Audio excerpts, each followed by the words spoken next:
माय किती सुंदर आहे जरा. माय चंपा बोल की ग कांता. अगं तुझ्या जाऊचं पोरग कसलं सुंदर आहे ग. लय गोडन लय गुजूर आहे माय. मग तू पप्प्याच घेऊ वाटते नुसत्या. माय ती शेमड्या गांडीच काळा ढिकूळ आणि तुला गोड वाटलं. माय माझ्या भावाचं लेकरू इतकं गोड आणि इतकं गुजीर विचार नको. आणि गोर कधी लाईट बीट गेली का आम्ही त्याच्याच उजेडानं जेवताव. इतकं गोर आहे. हा आणि गोड गोड तर विचारूच नको.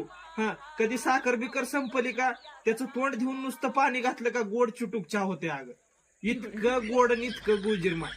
हा तुझा भाऊ गोड हाय, भावाचं लेकरू गोड हाय, तूच का म्हणून एवढी कडू आहेस ग. हो लागते कडू नाही